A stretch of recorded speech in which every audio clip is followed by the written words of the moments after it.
اعوذ باللہ من الشیطان الرجیم بسم اللہ الرحمن الرحیم الحمد للہ رب العالمین نحمدہ ونصلی علی رسولہ الکریم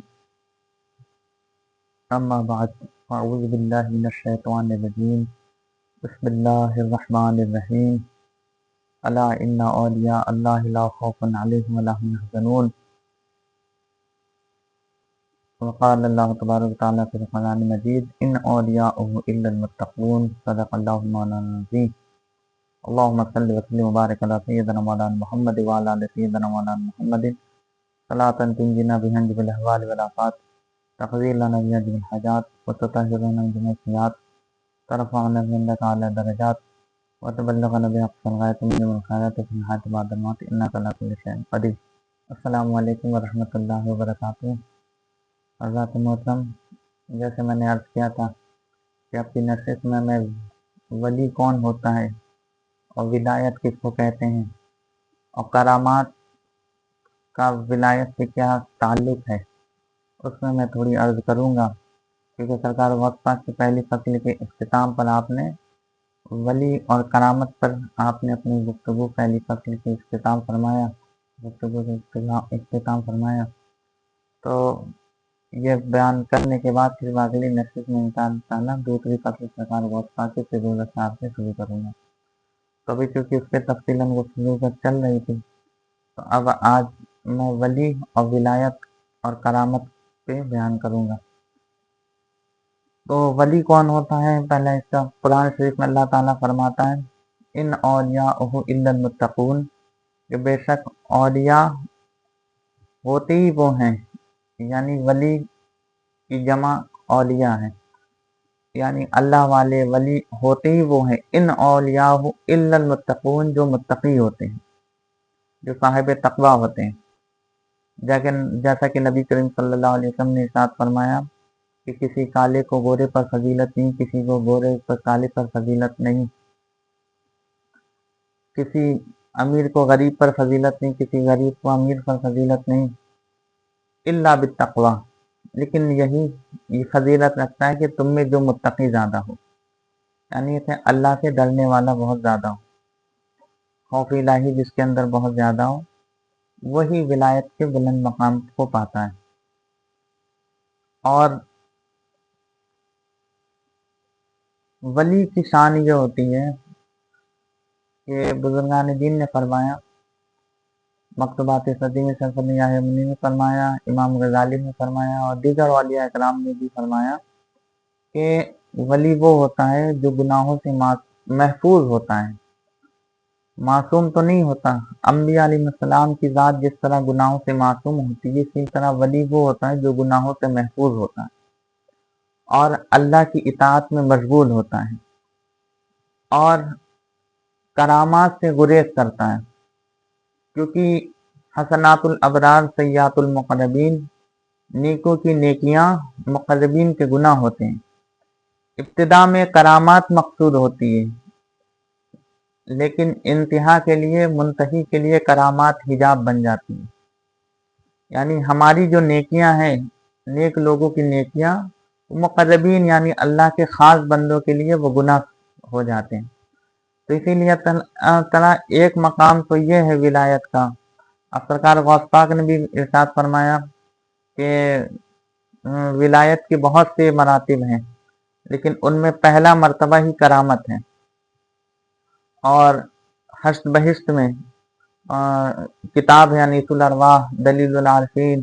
جس میں سرکار خواجہ غریب نواز معین چشتی نے خواجہ عثمان ہارونی کی سیرت اور صحبت کے حوالے سے لکھا. پھر ان کی صحبت میں رہنے سے پھر دلیل العارفین حضرت خواجہ قطب الدین بختیار کاکی نے لکھا. پھر اس کے بعد جو بابا فرید نے خواجہ قطب بختیار کاکی کی صحبت سے فیض لیا، اس پر کتاب لکھی. تو ان میں ہی میں نے پڑھا ہے کہ خواجہ غریب نواز نے بھی اور خواجہ قطب الدین بختیار کاکی نے بھی اور بابا فرید گنج شکر رضی اللہ عنہ نے بھی یہ فرمایا کہ سلوک کے 100 درجے ہیں، جن میں 70واں درجہ کرامت کا ہے. اگر فرماتے ہیں کہ جو 70ویں درجے پر رہ گیا وہ باقی کے 30 درجے کھو دیتا ہے، یعنی اظہار کر دیا کشف و کرامات کا،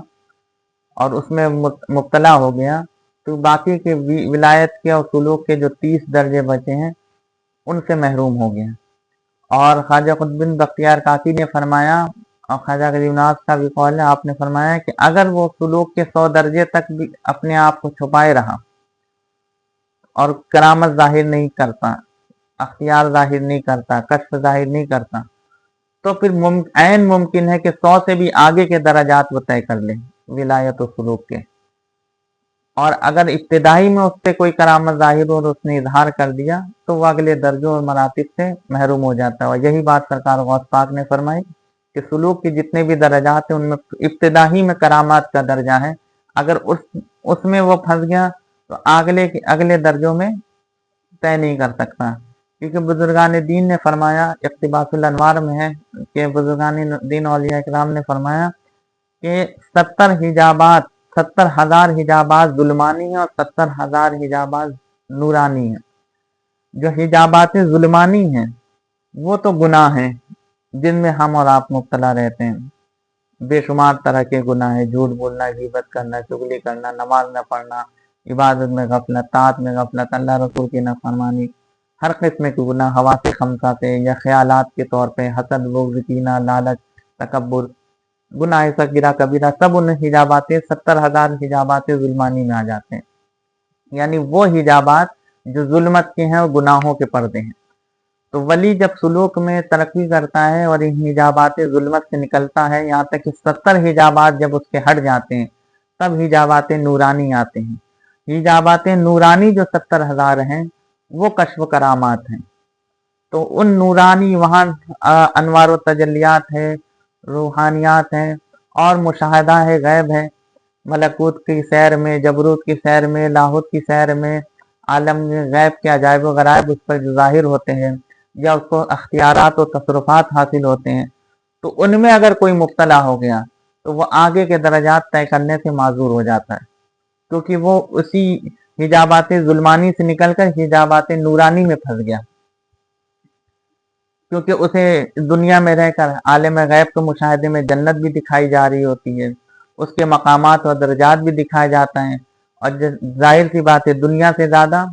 چمک دھمک آخرت اور نورانی چیزوں میں ہے، تو گناہوں سے بچنا ہمارے لیے کتنا مشکل ہے۔ اسی طرح حجابات ظلمانی سے نکلنا مشکل ہے، اس سے بھی 100 گنا زیادہ نکلنا مشکل ہے حجابات نورانی سے۔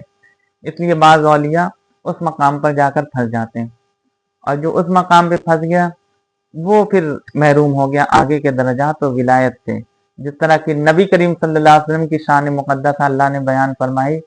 فرمایا ما زاغ البصر وما طغى، کہ جب اللہ نے اپنے حبیب کو معراج عطا کری، سبحان الذی اسری بعبدہ لیلا من المسجد الحرام الی المسجد الاقصی الذی بارکنا حولہ لنریہ من آیاتنا انہ هو السمیع البصیر، کہ پاک ہے وہ ذات جو لے گئے اپنے مصطفیٰ کو رات مسجد حرام سے مسجد اقصی تک، اور پھر وہاں سے آسمانوں کی بلندی پر اور وہاں کی تمام عجائب و غرائب کی سیر کرائی، اور الی سدرۃ المنتہی فتدلی فکان قاب قوسین او ادنی تک اللہ کا دیدار ہوا۔ لیکن اللہ کا اپنا دیدار ہونے سے پہلے آقا علیہ السلام کو پوری جنت کی، جہنم کی، ساتوں آسمان، ساتوں زمین کی، اور تمام عالم ملکوت کی، جبروت کی، لاہوت کی، ہاہوت کی، کل کائنات کی، غیب و شہادت کی، سب کی اللہ نے سیر کرائی۔ اور جب سیر کرانے کے بعد جب آقا علیہ السلام کو اپنا دیدار عطا کیا، تب اس مقام پر اللہ تعالیٰ نے فرمایا ما زاغ البصر وما طغى، یہ میرے مصطفیٰ کی نگاہ ہے جن کو میں نے اتنے عجائب و غرائب دکھائے، اتنے اختیار و تصرفات عطا فرمائے، کائنات کا پورا مالک و مختار بھی بنایا اور مشاہد بھی بنایا، شاہد بھی بنایا، ہر چیز کا آپ نے مشاہدہ فرمایا، لیکن اس کے باوجود آپ صلی اللہ علیہ وسلم کی نظر نہ جھپکی، نہ بھٹکی، نہ بہکی، یعنی آپ کی دل میں کے ارادے اور آپ کی نظر اللہ ہی کی ذات پر لگی رہی کہ میں طالب مولا ہوں، کسی عجائب و غرائب اور تماشے میں اور عالم غیب کی تمام مشاہدے میں کسی میں بھی آپ کی نظر اور آپ کی دل اور آپ کی نگاہ نہیں بھٹکی، بلکہ پوری دل سے بھی اور نگاہ سے بھی اللہ ہی کی طرف متوجہ رہے۔ اسی کی تعریف اللہ نے فرمایا کہ میرے مصطفیٰ کو میں نے جنت کی بھی سیر کرائی، تمام عجائب و غرائب دکھائے، لیکن اس کے باوجود میرے مصطفیٰ کی انتہا الی ربک المنتہی، انتہا میں ہی تھا، یعنی میرے ہی دیدار کی طلب تھی، اور میری ہی رضا کے طالب تھے اور یہاں تک کہ انہوں نے مجھ کو پا لیا۔ تو اس پر آقا علیہ السلام کی اللہ نے تعریف فرمائی اور فرمایا ما زاغ البصر وما طغی، یہ مجھ مصطفیٰ کی نظر ہے کہ جو نہ بھٹکی نہ بہکی، اس نے تماشے، حجابات ظلمانی نورانی سب کچھ دیکھ کر، تمام غیب کے تماشے دیکھنے کے بعد بھی کسی کی طرف رجوع نہیں کیا، بلکہ ہر وقت میری طرف متوجہ رہے۔ یہ تعریف میں آقا علیہ السلام کی فرمائے۔ تو بس ولی کی شان بھی یہ ہوتی ہے کہ وہ ان تماشوں میں نہیں پھنستا، نہ کرامات میں پھنستا ہے، نہ کشف میں پھنستا ہے، نہ حجابات ظلمانی سے نکل کر حجابات نورانی کی بھی چمک دمک میں نہیں ہوتا، بلکہ اس سے بھی طریقے کر کے اللہ تک پہنچ جاتا ہے، کیونکہ مقصود اس کا اللہ ہے۔ تو کیوں لا الہ الا اللہ کی بنیادی یہی ہے کہ اللہ کے سوا کوئی پھر مقصد نہیں رہتا، چاہے اسے دنیا کے عیش و آرام دکھائے جائیں، چاہے آخرت کی جنت کے نظارے دکھائے جائیں۔ اسی لیے سیدنا بایزید بستامی رضی اللہ تعالیٰ عنہ کا آپ کا قول ہے کہ آپ نے فرمایا کہ جب مجھے دنیا کا خیال آتا ہے تو میں وضو کرتا ہوں، یعنی دنیا کا خیال، دنیا کی نعمتوں کا، دنیا کی عزت و جاہ کا، دنیا کی دولت و تماشوں کا، اور دنیا کے عیش و آرام، دنیا کی رنگینیوں کا جب مجھے خیال بھی آتا ہے تو میں وضو کرتا ہوں۔ وضو کرنے کی برکت سے اللہ میرا اس خیال کو دفع کر دیتا ہے۔ اور پھر فرمایا کہ جب مجھے جنت کا خیال آتا ہے یا آخرت کی بلند رتبوں اور درجات کا خیال آتا ہے تو اس وقت میں وضو کرتا ہوں، اس وقت میں غسل کرتا ہوں، اور آپ نے فرمایا کہ وہاں وضو سے کام نہیں چلتا، کیونکہ دنیا کی نعمتوں کے مقابل آخرت زیادہ نعمت والی ہے، کیونکہ آخرت اور جنت میں اللہ نے وہ نعمتیں رکھی ہیں جو نہ کسی آنکھ نے دیکھی، نہ کسی کان نے سنی، نہ کسی کے وہم و گمان میں اس کا خیال گزرا۔ تو ایسی نعمتوں کا جب خیال آتا ہے، بایزید بستامی فرماتے ہیں، تو اس وقت میں غسل کرتا ہوں، کیونکہ آخرت شہوت کی جگہ ہے، اور شہوت جب آ جائے تو غسل فرض ہو جاتا ہے، اور دنیا حدث کی جگہ ہے، اور جب حدث آتی ہے تو وضو فرض ہوتا ہے۔ تو آپ نے فرمایا اس لیے جب غسل کرتا ہوں تو پھر آخرت کی بھی نعمتوں کا خیال نکل جاتا ہے، یہاں تک کہ پھر میرے دل میں صرف اللہ ہی اللہ رہ جاتا ہے، میرا مقصود مطلوب اللہ ہے۔ اور بایزید بستامی رضی اللہ تعالیٰ عنہ کے تذکرۃ الاولیاء میں کیا ایک مرتبہ آپ کو اللہ کی حضوری حاصل ہوئی تو اللہ تعالیٰ نے فرمایا کہ اے بایزید کیا چاہتا ہے؟ تو آپ نے فرمایا کہ یا اللہ جو تو چاہتا ہے وہی بایزید چاہتا ہے، جو تو چاہتا ہے وہی بایزید چاہتا ہے۔ تو اللہ تعالیٰ نے فرمایا بایزید اگر ایسی بات ہے تو جا، آج سے میں نے تجھ پر یہ کرم کیا کہ جو تو چاہے گا میں وہ چاہوں گا۔ تو اس کو کہتے ہیں ولایت، کہ بندہ ولی کی جو نظر ہے وہ اللہ کے سوا کہیں اور نہ جائے، اور اللہ کی مرضی میں اس کی مرضی فنا ہو جائے، اللہ کی مرضی میں اس کی مرضی فنا ہو جائے۔ رابعہ بصری رضی اللہ تعالیٰ عنہ نے دعا میں عرض کری اللہ تعالیٰ سے کہ اللہ اگر میں تجھ سے جنت مانگوں تو مجھے جنت نہ عطا کر، اگر میں تجھ سے جہنم کے عذاب سے بچنے کے لیے عبادت کروں تیری تو مجھے جہنم میں پھینک دے، اور اے اللہ اگر میں یہ ساری عبادت و محنت تجھ کو پانے کے لیے کر رہی ہوں، تیری رضا کے لیے کر رہی ہوں، تو پھر مجھے اپنے دیدار سے محروم نہ کر۔ تو ولی کی شان یہی ہوتا ہے کہ دو عالم سے کرتی ہے بیگانہ دل کو، عجب چیز ہے لذت آشنائی، کہ اس کی نظر دنیا اور آخرت سے اٹھ کر اللہ کی طرف چلی جائے۔ ایک بزرگ تھے خواجہ ممشاد رضی اللہ تعالیٰ عنہ، آپ کے انتقال کا وقت قریب تھا، نزع کی کیفیت میں تھے، آپ نزع کی کیفیت میں تھے۔ ایک دوسرے بزرگ ان کی عیادت کے لیے آئے تو انہوں نے دعا کر دی کہ اللہ تعالیٰ آپ کو جنت عطا کرے، تو وہ اٹھ کے بیٹھ گئے۔ انہوں نے کہا کہ یہ کیا دعا کر دی میرے لیے؟ تو آپ نے فرمایا کہ کیوں، آپ کے لیے میں نے جنت ہی کے لیے تو دعا کری ہے۔ آپ نے فرمایا جنت کے لیے دعا کرتے ہو میرے لیے؟ میں 70 سال سے جنت اللہ تعالیٰ سجا دھجا کے میرے پاس بھیجتا، آج تک میں نے نظر اٹھا کر نہیں دیکھی۔ میں اللہ کا طالب ہوں، جنت کا نہیں۔ مجھے اللہ کی رضا، اللہ کی محبت، اللہ کا قرب اور اللہ کی معرفت اور اللہ کا دیدار چاہیے، نہ کہ دنیا کے اور آخرت کے نظارے اور اس کی عیش و آرام۔ تو ایسے بھی اولیاء ہوتے ہیں جو جنت کی طرف بھی نظر اٹھا کر نہیں دیکھتے، کیوں کہ یہ اولیاء قیامت کے دن جنت کے ڈیکوریٹ ہوں گے، یعنی جنت، اپنی جنتیں اللہ تعالیٰ ان اولیاء اللہ سے سجائے گا، کیونکہ یہ طالب مولا تھے، دنیا میں اور آخرت میں یہ دونوں جگہ سے گزر کر اللہ تک پہنچ گئے۔ اب ایک خاص واقعہ سیدنا جنید بغدادی رضی اللہ تعالیٰ عنہ، یہ سارا معنی جو میں بتا رہا ہوں ولایت کسے کہتے ہیں یہ سمجھ لیجئے۔ ولی ہوتے ہی وہ ہے جو حقیقت میں اللہ کا طالب ہو اور دونوں عالم سے وہ گزر کر اس کی نظر اللہ پر جائے، اللہ ہی کے طالب ہو۔ ان صلاتی و نسکی و محیای مماتی للہ رب العالمین، کہ بے شک میری نمازیں، میری قربانیاں، میرا جینا، میرا مرنا اللہ کے لیے ہے جو تمام عالم کا رب ہے، اس کا سب کچھ اللہ کے لیے فنا ہوتا ہے۔ تو سیدنا جنید بغدادی رضی اللہ تعالیٰ عنہ کا ایک مشہور واقعہ ہے، آپ نے فرمایا کہ میرے دل میں ایک بار طلب ہوئی کہ میں لاؤ جو ہوں ابلیس سے میں ملاقات کروں۔ تو آپ فرماتے ہیں کئی دنوں سے میرے دل میں خیال تھا، شوق تھا، تو اچانک فرماتے کہ میں ظہر کی نماز پڑھ کے مسجد سے نکل رہا تھا کہ سیڑھیوں ہی پہ کھڑا تھا کہ اچانک مجھے ایک شخص دکھا، اور ایسا ڈراؤنا اور بھیانک شکل تھی اس کی کہ مجھے اس سے وحشت محسوس ہوئی۔ تھا تو وہ انسانی شکل میں، لیکن اس کے باوجود مجھے وحشت ہوئی۔ تو میں نے اس سے کہا کہ تو کون ہے جس سے مجھے خوف معلوم ہو رہا ہے، وحشت ہو رہی ہے، گھبراہٹ ہو رہی؟ تو اس نے کہا کہ میں وہی ہوں جس سے ملنے کے لیے آپ پریشان تھے۔ تو آپ نے فرمایا تو شیطان ہے؟ اس نے کہا کہ ہاں بالکل میں شیطان ہوں۔ تو آپ نے فرمایا کہ اچھا وہ واقعی میں تجھ سے ملنا چاہتا تھا، اصل میں مجھے تجھ سے کچھ سوال کرنے تھے، کچھ پوچھنا تھا۔ تو شیطان نے کہا پوچھیے۔ تو سیدنا جنید بغدادی رضی اللہ تعالیٰ نے فرمایا کہ میرا پہلا سوال تو یہ ہے، شیطان کو کہا کہ یہ بتا کہ جب اللہ تعالیٰ نے جب سب کو سجدے کرنے کا حکم دیا تو نے سجدہ کیوں نہیں کیا؟ تو شیطان نے کہا کہ آپ اتنے بڑے ولی ہو کر مجھ سے ایسی باتیں کر رہے ہیں، میں اللہ کے علاوہ کسی غیر کو سجدہ کیسے کر لیتا؟ تو سیدنا جنید بغدادی نے فرمایا کہ تو بیوقوف ہے، تو عاشق نہیں تھا، کیونکہ عاشق اور اللہ کے محبوب بندے کی شان تو یہ ہوتی ہے کہ جو پھر محبوب چاہتا ہے وہی اس کی مرضی ہوتی ہے، اس لیے تو نے سجدہ نہ کر کے اپنے رب کی مرضی کے خلاف کیا، اسی لیے تو مردود ہو گیا۔ پھر کہا کہ اچھا یہ بتا، مجھے میرا دوسرا سوال ایک اور ہے، یہ بتا کہ کیا تجھے اولیاء اللہ کو تو بہکا دیتا ہے، ولیوں کو بھی تو گمراہ کر دیتا ہے؟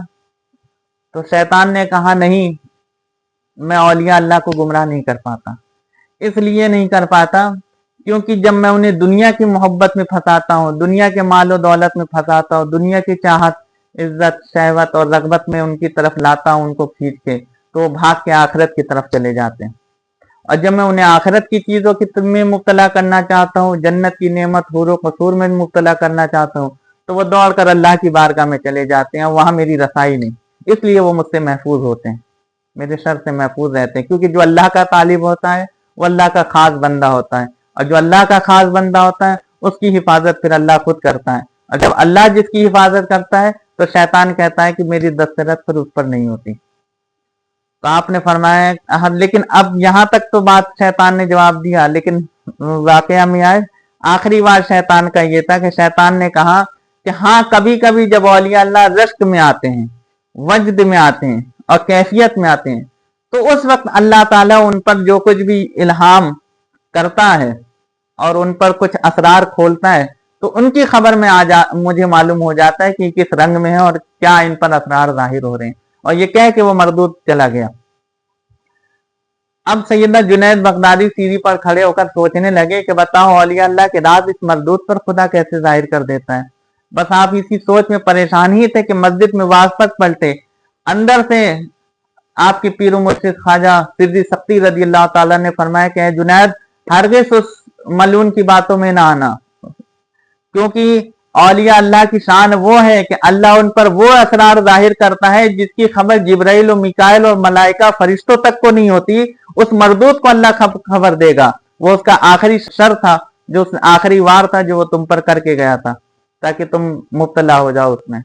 کیونکہ شیطان کا کام ہی ہے فریب کرنا، تو وہ آخری وار کر کے جانا تھا اس کا، تو اس نے آخری وار تم پر کیا تھا۔ تو بس بات یہ سمجھانا ہے کہ جو اللہ کا طالب ہوتا ہے، ولایت کا ماحصلی یہ ہے کہ جو طالب مولا ہو جائے اور اپنی مرضی کو رب کی مرضی میں فنا کر دے اور اللہ کی مرضی کے ساتھ باقی رہے۔ اسی لیے اولیاء اللہ بغیر حساب و کتاب کی جنت میں جائیں گے۔ اس کی سب سے بڑی وجہ یہ ہے کہ جو ہم جیسے لوگ ہیں، گناہ گار ہیں، تو ان لوگوں کا عذاب ہوگا، یعنی جو انسان گناہوں میں مبتلا رہتا ہے، اللہ رسول کی نافرمانی میں رہتا ہے،